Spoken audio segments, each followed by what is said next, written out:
우리 하나님의 말씀 창세기 27장 1절 말씀 보시겠습니다.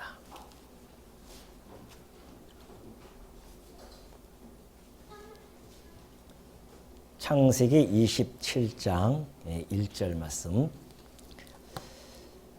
이삭이 나이가 많아 눈이 어두워 잘 보지 못하더니 맏아들 에서를 불러 이르되 내 아들아 하매 그가 이르되 내가 여기 있나이다 하니 이삭이 이르되 내가 이제 늙어 어느 날 죽을는지 알지 못하니 그런즉 내 기구 곧 화살통과 활을 가지고 들에 가서 나를 위하여 사냥하여 내가 즐기는 별미를 만들어 내게로 가져와서 먹게 하여 내가 죽기 전에 내 마음껏 네게 축복하게 하라. 4절까지 봉독해 드렸습니다. 우리 2020년 새해에도요, 여전히 우리는 이제 창세기를 계속 살펴보게 되어집니다. 오늘 저희가 살펴보는 내용은 이제 여러분 잘 아시는 내용입니다. 이삭이 에서에게 축복을 하려고 지금 그런 과정을 하나하나 지금 그려내고 있죠. 축복하는 과정을 그려내고 있는데, 그런데 공교롭게도 이삭의 뜻대로 되어지지 아니하고 리브가와 야곱이 속여가지고서는 도리어 야곱이 축복을 받는 그러한 사건입니다. 잘 아시죠, 여러분들도. 근데 이걸 왜 우리가 또 이걸 살펴봐야 되느냐에 대한 저희들의 그런 인식 또는 또 의구심, 그 내용은 변하지 않았는데 우리가 왜 또 이것을 살펴봐야 되는지에 대한 것을 우리가 깊게 한번 좀 생각해 볼 필요성이 있을 것 같습니다. 앞으로 계속해서 우리가 구약을 또 살펴보게 되어지는데, 그래서 좀 성경을 우리가 보는 관점을 어떻게 가져야 되는가에 대한 부분을 오늘 한번 좀 잠깐 좀 살펴볼 것이 여러분들이 앞으로 성경을 우리가 같이 상고하면서 아마 좀 유익이 있지 않을까 싶어가지고서는 제가 지난번 우리 간담회 때도 잠깐 언급을 했는데요. 그 부분을 한번 좀 다시 한번 다루고 우리가 이 본문을 한번 살펴보는 것이 아마 여러분들 이해도가 더 훨씬 높을 수가 있을 것입니다. 우리가 이제 성경은 계시서라고 하잖아요. 하나님을 계시해 주는 책이라고 합니다. 그래서 하나님 당신을 이제 계시해 주는 것이죠. 그래서 구약 성경에 보면은 하나님 당신을 계시해 주시는데 끝없이 내가 여호와라고 그렇게 계시해 줍니다. 그러니까 하나님은 내가 여호와인 줄 너희들뿐만이 아니라 내 택한 너 이스라엘 민족뿐만이 아니라 모든 민족들에게 내가 여호와인 줄 내가 알게 할 것이다. 그 이야기는 여호와라는 그 이름 안에는 하나님만이 참 유일신이시고 하나님만이 살아있는 분이시다라는 것이 함축되어져 있습니다. 그러니 많은 천하 백성들이 하나님을 여러 알게 되어질 때에 그만이 상천하지에 하나님만이 참 신이십니다라고 고백을 한다는 것이죠. 그래서 하나님께서는 당신이 살아계신 분이시고 어떤 분이신지를 끝없이 계시해 줍니다. 그것이 이제 구약 성경이죠. 구약 성경을 통해서 하나님 당신이 언약대로 이루시는 여호와라는 사실을 계속해서 증거해주고 있다는 것이죠. 당신 스스로를 내가 여호와야 하면서 증거해주고 있습니다. 그러면서 그 여호와께서 역사를 진행해 가시면서 하나하나 이루어 가시는데 그 가운데 여호와께서는 또 당신의 아들을 이 타락된 세상 속에서 살아가서 도저히 구원받지 못할 자들에게 구원을 주시겠다고 하시는 그러한 계획을 세우시고 언약을 해주십니다. 그것이 곧 하나님의 아들을 내가 보내겠다는 것이죠. 내 아들을 보낼게 라는 이야기입니다. 그걸 또 언약을 해주시는 겁니다. 그래서 그 여호와께서 언약대로 이루시는 분이 구원하실 거야 라고 하는 그 이름이 여호수아예요. 그 여호수아를 헬라어로 음력을 하면 예수라는 이야기입니다. 하나님께서는 내가 예수를 보낼게. 왜? 내가 나의 백성들을 구원할 거야 라는 이야기거든요. 그래서 그 하나님께서 당신의 아들 예수를 이 땅에 보내신다는 이야기입니다. 그러니까 하나님은 당신만 증거하시는 것이 아니라 예수 그리스도도 증거합니다. 당신의 아들을 보냈을 것을 증거한다는 이야기죠. 그러면 예수 그리스도만 증거하는가? 아니죠. 하나님께서는 당신의 아들만 증거하는 것이 아니라 당신의 거룩한 영도 증거하고 계십니다. 내가 영도 보낼 거야. 그러니까 이제 베드로가 그러죠. 오순절날 성령이 강림할 때 요엘서에 있는 말씀을 가지고 증거합니다. 하나님께서 당신의 영을 보내서 우리로 하여금 이러한 놀라운 역사, 예언을 한다거나 이런 것들을 하게 해주신다고 약속했는데 바로 그것이 이 영이시다라고 그렇게 얘기했듯이 하나님께서는 당신의 영을 보내주실 것을 약속해 주십니다. 그걸 우리는 성령이라고 그렇게 하죠. 하나님의 영 그렇게 이야기합니다. 그러니까 하나님께서는 당신 스스로를 당신을 증거하시지만 당신의 아들도 증거하시고 당신의 영도 증거해 가십니다. 성경에 이렇게 되어 있어요. 그럼 예수님이 이제 이 땅에 오셨어요. 언약대로 오셨단 말입니다. 예수님은 오셔서 스스로 당신이 하나님의 아들이심을 증거해 가고 계세요. 그죠?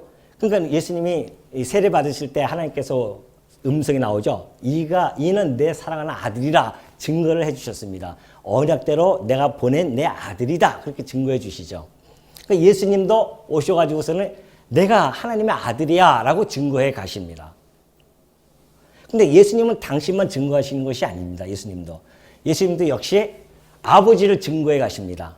오셔가지고 나를 보내신 이는 나의 아버지가 보내셨는데 내가 지금 너희들에게 하는 모든 일들, 말들, 행동들 이 모든 것들은 아버지께서 내게 주신 것을 내가 그대로 너희들에게 전하는 것이다 라고 이야기하죠.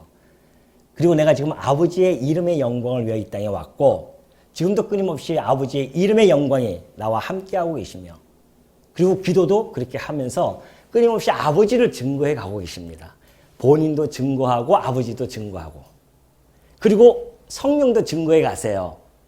내가 올라가는 게 훨씬 너희들에게 유익할 거야. 왜?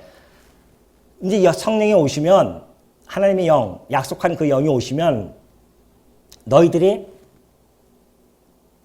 내가 이야기했던 모든 것들을 기억나게 할 것이고 그 기억나고 또 너희들 기록하게 하고 너희들에게 증거하고 뿐만이 아니라 너희들이 그 어려운 엄혹한 시절에 복음을 전할 때에 그것을 그 대적들 앞에서 증거할 때에 너희가 증거하는 것이 아니라 바로 성령, 내가 보내는 아버지께서 보내는 약속한 그 성령이 함께 증거할 것이다. 그분께서 증거할 것이다.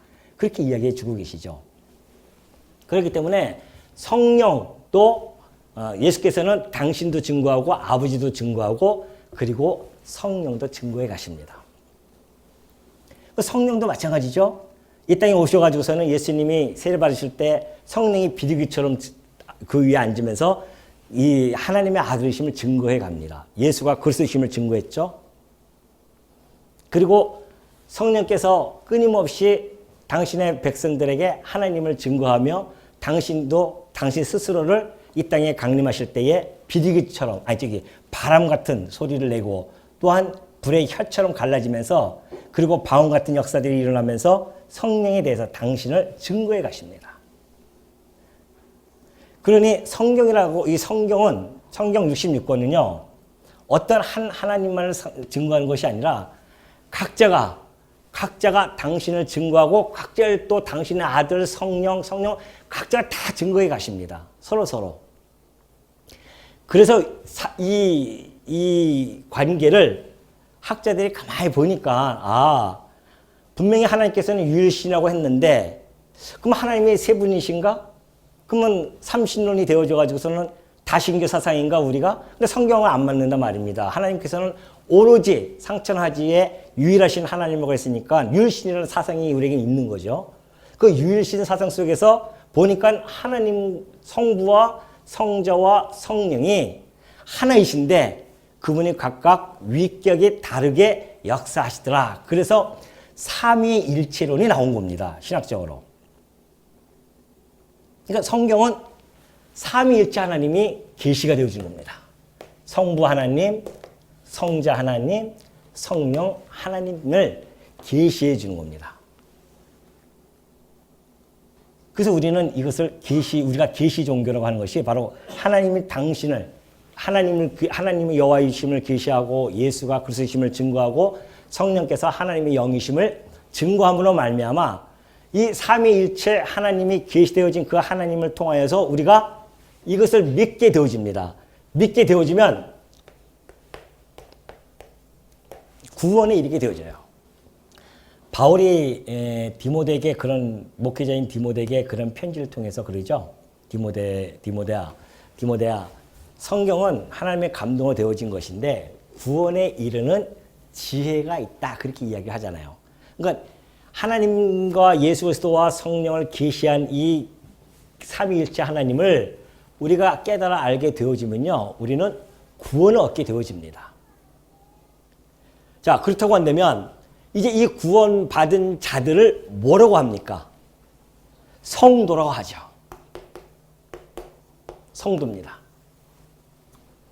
자, 성부, 성자, 성령, 성도 다 거룩한 쪽으로 분류가 되어버려요. 이제 죄악 속에서 살아왔던 우리가 이 하나님을 알게 되어지니까, 삼위일체 하나님을 알게 되어지니까 우리가 성도로 분류가 되어집니다. 같은 거룩한 쪽으로 분류가 되어져서 성도라 불러져요. 그러면 이제 성도는 이 하나님과 어떤 관계가 이루어집니까? 하나님과의 관계는 부자 간의 관계가 되어집니다. 그렇죠? 성도는 하나님과 부자 간의 관계가 되어져서 우리가 하나님을 아버지라 부르고 아버지는 우리를 자녀라고 이렇게 이야기합니다. 예수님과의 무슨 관계죠? 우리는 예수님과 한 몸의 관계가 되어집니다. 그렇죠? 그래서 그분은 우리의 머리시고 우리는 그의 지체라고 그렇게 이야기합니다. 그럼 성령과는 우리의 어떤 관계가 이어집니까? 성령은 우리의 보혜사입니다. 우리를 돕는 자예요. 이런 관계가 이제 형성이 되어지죠. 누가? 구원받은 백성. 하나님을, 삼위일체이신 하나님을 알게 되어진 자들이, 믿는 자들이 구원에 이르게 되어지고 그 구원받은 백성을 성도라 일컫고, 성도는 하나님과의 관계가 이렇게 되어지고요. 그리스도와 관계와 성령의 관계가 이렇게 되어집니다. 그렇다고 한다면 이제 우리는 부자 간의 관계라고 하는 것은 성도가 하나님과의 내가 관계라고 한다면은 거기에는 성경에는 하나님과 자녀의 관계 속에서 자녀들의 됨됨이에 대한 이야기가 나옵니다. 그죠? 그것이 됨됨이에요. 자녀와 하나님과 아버지의 관계의 됨됨이. 예수 그리스도와 한 몸이 되어졌다고 하는 것은 이제는 지체가 되어진 것이고 또 지체와 지체 간의 관계가 나타납니다. 서로 그리스도뿐만이 아니라 내 안에 같이 있는 지체들의 관계도 이 안에 포함이 되어지죠. 그리고 성령 하나님을 통해서 나타나는 우리의 성령의 삶의 열매, 우리의 삶 속에서 나타나는 열매, 성령의 열매들이죠. 이런 것들이 또 나타나게 되어집니다. 그러면 성경이라고 하는 것은 구원받은 백성, 이런 백성들이 이 계시되어진 하나님만 아는 것이 아니라 이러한 관계 속에서도 이루어지는 것도 기록이 되어져 있어요. 그것을 바울은 뭐라고 표현했냐면 교훈과 책망과 바르게 함과 또 의로 교육하기에 유익하다 그러죠. 이때 성경은 사실은 구약 성경이죠. 바울이 했을 때는 신약 성경 완성이 안 됐습니다. 그러니까 디모데에게 얘기했을 때 디모데야, 성경은, 이 구약 성경은 하나님의 감동으로 되어진 것인데 그 구약 성경에서는 구원에 이르는 지혜가 있다. 왜? 예수 그리스도를 증거했으니까 구원에 이르는 지혜가 있죠. 그리고 뿐만이 아니라 뭐가 있느냐? 교훈과 책망과 바르게 함과 의로 교육하기에 유익하다는 겁니다. 성경이라고 하는 것이. 이 내용이 이제 이 내용입니다. 이게 이거고요. 구원받은 백성들이 하나님의 자녀의 됨됨이에 대한 교훈들, 그리고 하나님 자녀답게 살지 못했을 때의 그 책망들, 지체와 지체의 관계 속에서 나타나는 갈등, 이런 것들이 나타났을 때의 바르게 함과 의로 교육해서 교회를 세워나가는 일들, 우리가 바르게 성령의 열매를 얻지 못했을 때에 우리에게 때로는 책망이 되어지고 또 바르게 할 수 있도록 말씀도 교훈해 주시고, 이런 내용들이 성경에 있는 거죠. 근데 바울이, 디모데가 누구예요? 목회자잖아요. 그럼 목회자에게 왜 이런 이야기를 했을까? 구원에 이르는 지혜가 있어. 그래서 성도들에게 복음을 증거했더니만 구원을 받았어요. 근데 구원받은 백성들이 그걸로 끝나는 것이 아니라 그 말씀을 통해서 우리가 교훈을 받고 책망, 바르게함과 의로 교육해서 하나님의 자녀들의 됨됨이, 그리스도의 한몸된 지체로서의 관계, 성령의 열매를 맺어가는 나의 삶, 이런 모든 것들이 성경에는 다 계시가 되어져 있다는 겁니다. 그러니까 한 부분만을 갖다가 강조하고 증거하면 안 된다는 얘기예요.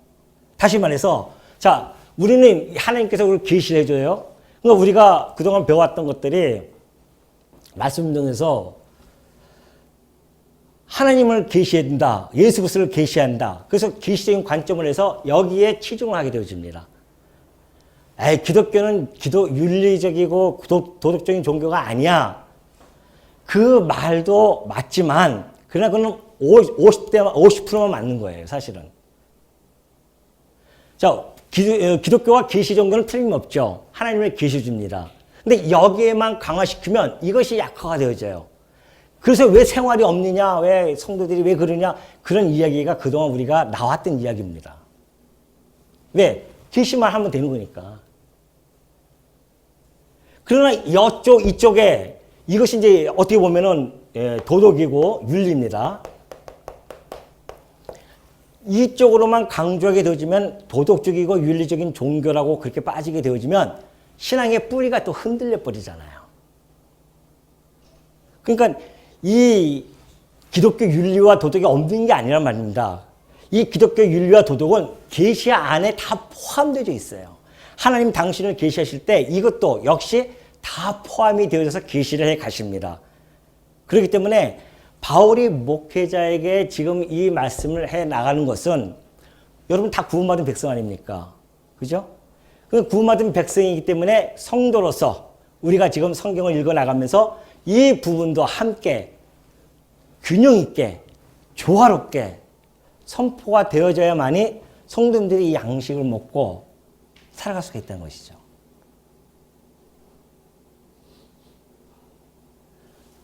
그렇다고 한다면 제가 이 말씀을 드리는 이유는, 자, 이렇게 돼서 이 상태를 우리가 알게 되어진다고 한다면 이제 구약을 공부할 때에 예를 들어서 이제 우리가 이제 27장 나가지 않습니까? 27장 나갈 때에 우리가 성도로서 하나님의 부자와의 관계에서 내가 아버지에 대한 것을 더 사실 알고 싶잖아요. 그죠? 하나님 나를 갖다가 자녀 삼아 주셨네. 내가 하나님과 그리스도와 한 몸이 되어졌네. 성령께서 나의 보혜사이시네. 이런 관계에 대한 것들을 더 알고 싶고 궁금해하게 되어지죠. 그래서 우리는 끊임없이 성경을 상고하게 되어지는 겁니다. 그래서 하나님의 자녀로서의 됨됨이 도대체 어떠한 것이고 우리 아버지는 도대체 어떠한 분이신가를 좀 더 알고 싶은 거예요. 자, 구원에 이르기까지는 그냥 예수가 그리스도이심을 믿어가지고 우리가 구원에 이뤘지만은 이제는 구체적으로 하나님이 어떠한 분이신가에 대한 부분을 우리가 알고 싶은 거죠. 정말 하나님이 살아계시다고 하는데 도대체 어떠한 분이신가. 근데 구약 성경을 보니까 하나님이 어떠한 분인지를 너무도 잘 보여주고 있어요. 당신이 언약하시고 언약대로 이루어 가시면서 뿐만이 아니라 인간이 가지고 있는, 인간들이 다 죄악덩어리 군상들이 살아가고 있는데 그 가운데서 하나님이 특별히 언약 자손을 택해서 하나님의 언약을 이루어 가시는 과정을 통하여서 당신에 대한 계시를 해줬단 말이죠. 하나님은 어떤 분인지 우리가 알게 되어지는 거죠. 그러니까 이런 부분들을 가지고 만약에 우리가 구약을 보게 되어지면 좀 더 하나님께서 지금 당신과 언약 자손과의 관계가 어떻게 형성이 되어져 가고 있으며 하나님은 그 언약 자손들을 어떻게 이끌어 가시는가에 대한 부분을 좀 더 심도 있게 우리가 살펴보게 되어집니다. 다시 말해서 지금 하나님께서는 아브라함을 택해서 이삭, 야곱을 계속해서 이끌어 가시죠. 여러분은 이제는 성도라고 하는 것은 우리는 아브라함의 자손이에요. 물론 혈통으로는 아니지만 믿음으로 말미암는 의에 의해서 아브라함의 자손들이 다 되어졌습니다. 그러니 이제 이 창세기 읽을 때 우리는 아브라함의 자손의 입장으로서 이것을 읽어줘야 된다는 얘기입니다. 그냥 몇천 년 전에 아브라함 사건이 나오고는 그냥 어떤 사건으로만 주어진 것이 아니라 이것이 지금 우리 언약 자손, 이제 우리가 언약 자손 되어졌으니까 언약 자손에게 하시는 그러한 하나님의 말씀이구나라는 것을 다시 한번 우리가 깊이 깨닫고 그 관점에서, 그죠? 하나님의 언약 자손의 관점에서 이것을 하나하나 읽어가게 되어지는 겁니다. 그러면 좀 더 흥미롭게 우리가 읽어 나갈 수가 있죠. 창세기를 갖다가. 자, 내용은 바뀌지 않습니다. 그렇죠? 내용은 똑같아요. 이 내용은 다 압니다. 근데 여러분이 10년 전에 만약에 이것을 공부하셨잖아요. 10년 전에 이걸 공부하시고 10년이 흐른 지금 이 말씀을 읽을 때에 만약에 여러분들이 어떠한 의미라든가 그리고 깨닫는 것들이 더 주어지지 않는다고 한다면은 어쩌면 우리는 뭐라고 할까요? 신앙의 진보가 좀 더디다고 볼 수 있죠. 왜냐하면 10년 전에 우리가 창세기를 읽었던 내가 아니잖아요. 아까 내가 오전에 말씀드렸듯이 초등학교 때 느꼈던 아버지의 감정, 그리고 대학생이 되어져서 느끼는 아버지의 감정, 그리고 내가 아들을 낳아서 그리고 가르치는 아버지를 대하는 그 감정은 다 다를 수밖에 없습니다. 그러죠? 자, 10년 전에 이 창세기를 읽었어요. 10년 후에 10년 동안의 험증이라는 기간이 있었습니다.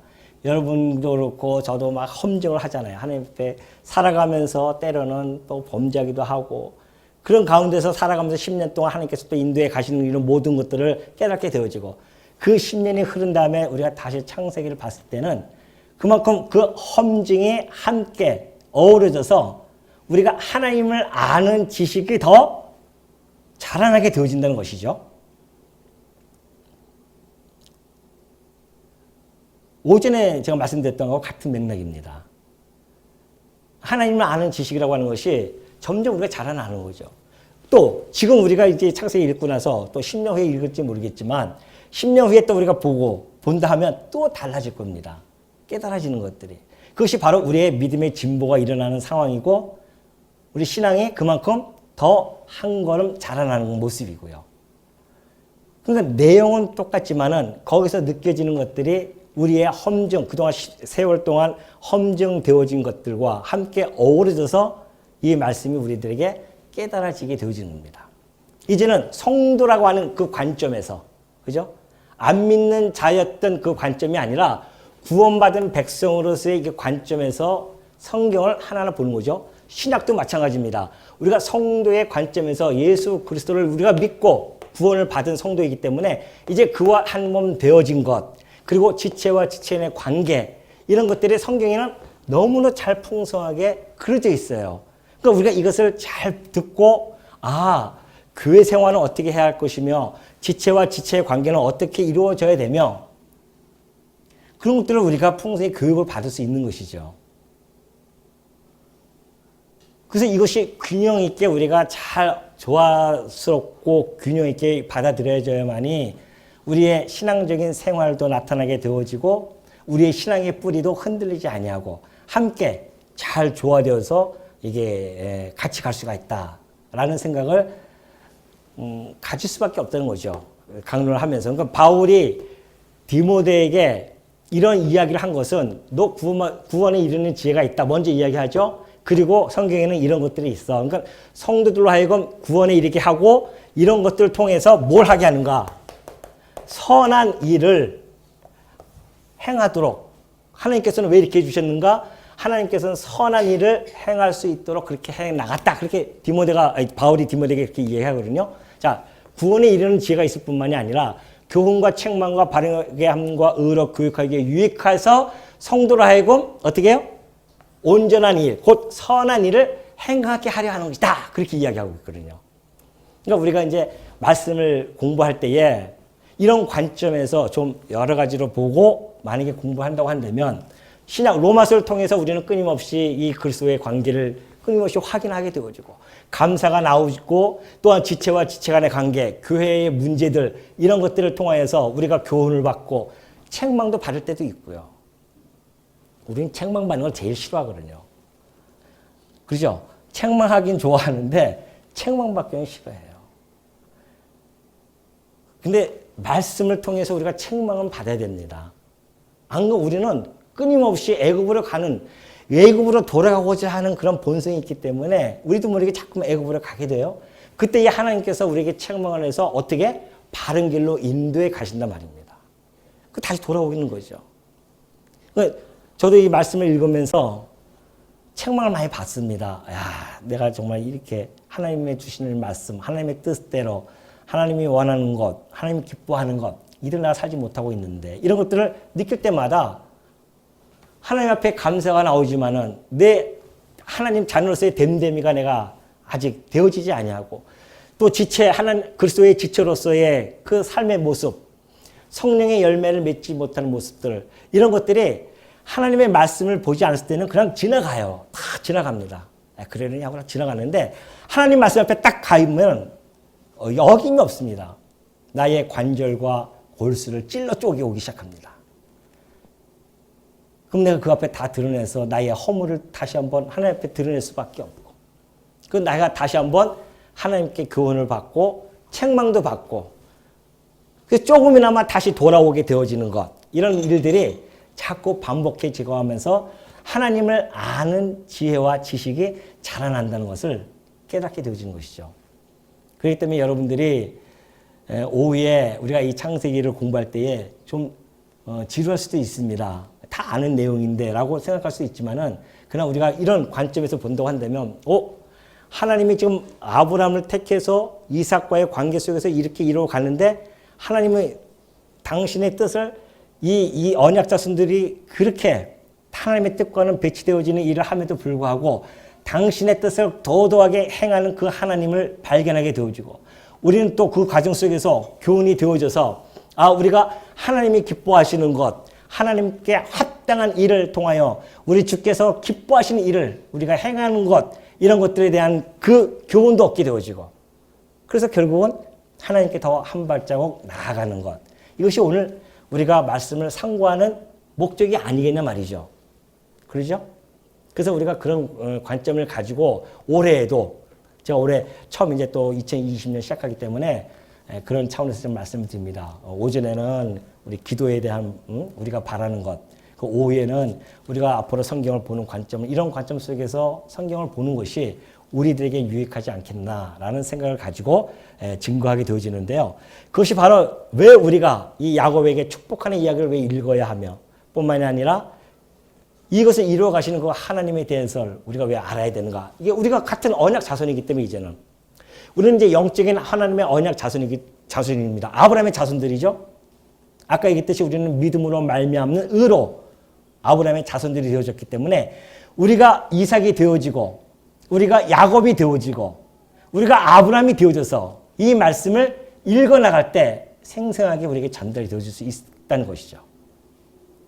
그러니까 역사적인 사건으로만 보는 것이 아니라 4,000년 전에 아브라함, 이삭, 야곱의 사건만이 아니라 내가 4,000년 전에 거슬러 올라가서 내가 야곱이 되어지고 내가 이삭이 되어지는 겁니다. 왜? 이삭의 삶이 우리의 삶이고 야곱의 삶이 우리의 삶 아니겠어요? 똑같은 우리는 성전을 가진 자들이기 때문에.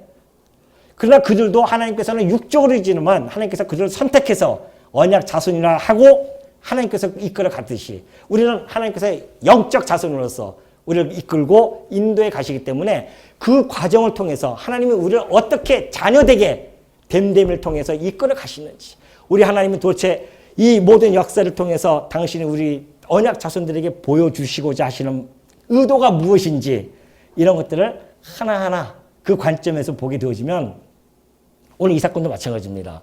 27장의 이 사건도 이삭은 하나님의 뜻을 거슬러 올라가고 있어요, 지금.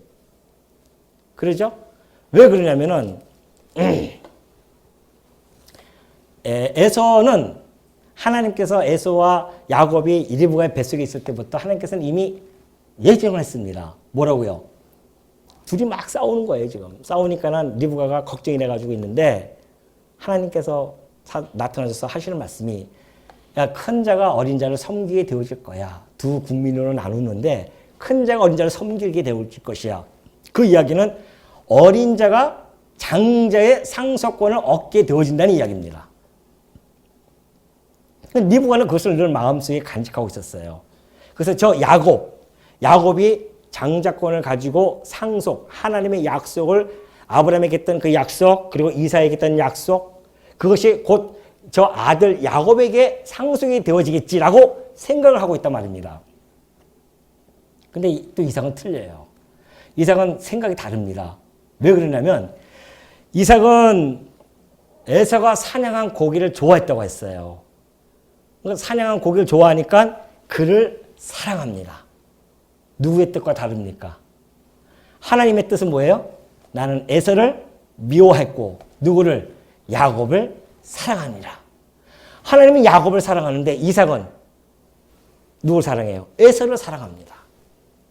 그러니까 하나님의 뜻과 정 배치되어지는 행동을 지금 취하고 있는 중이에요. 뿐만이 아니죠. 에서는 리브가와 이삭에게 사실은 걱정거리입니다. 왜 그러냐면은 아내도 헤스족석을 맞이해가지고서는 아내를 맞이했죠. 뿐만이 아니라 그는 동생에게 자기의 장자권에 대한 그 소중함을 너무 하찮게 여겼어요. 경홀히 여겼단 말입니다. 그래서 팔아버려요.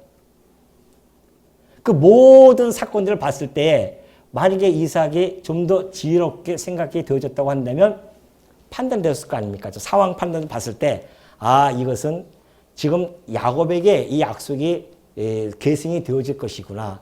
그러면 야곱을 통해서 계승이 되어야 되는데 이삭은 자기의 육신적 육정에 이끌려서 에서를 택합니다. 그것이 바로 27장 1절부터 4절까지 나오는 이야기예요. 내가 별명을 좀 만들어 오면 내가 내 마음껏 내게 축복하게 하라. 그런 이야기죠. 그럼 좀 하나님과 뜻이 배치되어집니다. 하나님의 자녀로서 지금 이삭은 살아가고 있는 중인데 하나님의 뜻과 달라요. 그러나 여러분 아시다시피 하나님께서는 당신의 뜻대로 행하시는 주권자이시란 말입니다. 지금 이 과정 속에서 당신이 하나님이 역사를 주관해 가시는 주권자이심을 이 이삭의 사건을 통해서 그리고 야곱과 에서의 사건을 통해서 유감없이 보여줍니다. 우리는 그걸 지금 캐치하는 거죠. 아, 이게 내 뜻대로 되어지지 않는다고 해서 무조건 실망할 필요가 없구나. 하나님의 자녀들은 내 뜻대로 안 되어진다고 해서 너무 실망할 필요가 없다는 겁니다. 왜? 그 내 뜻대로 안 되어지는 것도 누구의 뜻대로? 아버지의 뜻대로 되어지는 것이니까. 그것이. 우리는 여기서 그걸 감지할 수가 있는 거죠. 지금 이삭은 그 뜻을 향해서 벗어감고 있습니다. 뿐만이 아니죠. 리브가와 또 이 야곱은 또 어떻습니까? 둘이 엄마와 아들이 작당을 합니다. 그래서 아버지를 속여요. 완전 속입니다. 왜 속이냐면은 그 축복권을 가져오기 위해서. 이쯤 되면 여러분들 잘 알고 있는 요즘 드라마에서 유행하는 뭡니까? 그게 무슨 드라마요? 이거 완전 막장 드라마죠. 아버지를 속이고 늙은 아버지를 눈도 안 보이는 그 아버지를 속여가지고 아버지의 그 상속을 아들에게 둘째 아들에게 큰 아들을 뒷겨놓고 둘째 아들에게 주고자 하는 그 음모를 지금 꾸미고 있는 중이란 말입니다. 안 그래요? 모든 주식과 직권들을 다 돌려놓는 거죠, 막. 그 아들 이름으로. 그 작업을 펼쳐나가고 있는 중이에요.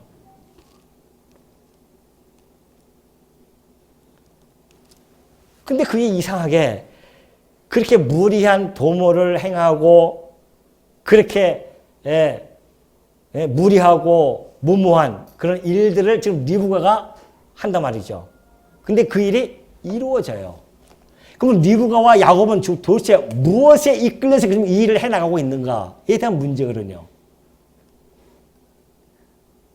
근데 공교롭게도 하나님께서 그들을 붙들고 당신의 언약을 이루시기 위하여 그들을 갖다가 막 글로 끌고 가고 있는 중입니다. 이삭의 뜻을 갖다가 이삭의 뜻은 지금 하나님의 뜻은 이건데 이삭은 자꾸만 굳게 하는 거예요. 이쪽으로. 그러니까 이걸 돌려놓는 거예요. 누가? 리브가와 야곱을 통하여서 어떠한 방식을 통해서 속이는 방법을 통해서요. 이런 일을 하시는 분이 하나님이십니다. 그럼 하나님 너무나 이거는 그렇다고 해서 이 속인다고 하는 것이 속임이 하나님의 목적을 이룬다고 해서 이것이 정당화되어질 수 있는가? 인간에게 있어서는 정당화되어질 수가 없습니다. 그래서 야곱은 그 속이는 대신 자기도 수차례 속이면서 살아갑니다. 리브가는 그 속인 대가로 아들을 보지도 못하고 죽어버리고요. 그런데 그러면 속임이 정당화되어질 수 있는가? 그건 아니라는 것이죠. 그런데 놀랍게도 하나님 편에서는 속이는 자와 속는 자가 다 누구에게 속했다? 하나님께 속했다는 겁니다. 우리 하나님은 그런 분이십니다. 능력과 괴계와 명철과 이 모든 것들이 하나님 편에 속해져 있다는 것이죠. 그러니까 속는 이삭도 속이는 야곱도 다 하나님께 속해서 당신의 뜻을 이루어 가신다는 사실을 여기서 강력하게 보여줍니다. 그 이야기는 내가 이렇게 언약대로 이루는 자라 이것을 보여주고 싶은 거예요. 하나님께서는 언약 자손들에게 내가 언약대로 이루는 자야. 그러니 내가 결국은 내가 언약한 대로 나의 아들 그리스도를 보내서 내가 모든 내 택한 백성들을 구원해 줄 거야 라는 메시지를 강력하게 전달해 주기 위한 과정이란 말이죠.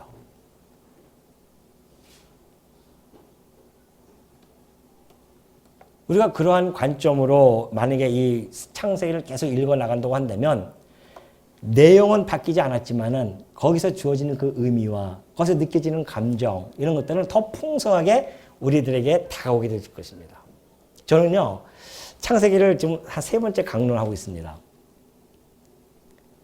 20년 전에 한 번 했었고 10년 전에 한 번 했었고 이제 20년 지나서 지금 또 하는 거예요. 근데 3번째 강론을 준비하면서 20년 전에 준비하면서 느꼈던 감정, 느꼈던 의미, 또 10년 전에 느꼈던 것들이 전혀 다르더라고요. 왜? 10년 동안에는 저에게는 아픔이 있었습니다. 그 아픔과 어려움과 그 고통의 나날들이 있었어요. 그 삶의 험증 세월이 있었단 말입니다. 그 험증되어진 삶을 보고서는 다시 한번 창세기를 바라보니 그때 느끼지 못했던 감정들이 또 살아나는 거예요. 그래서 하나님의 말씀은 살아 운동력이 있는 말씀입니다.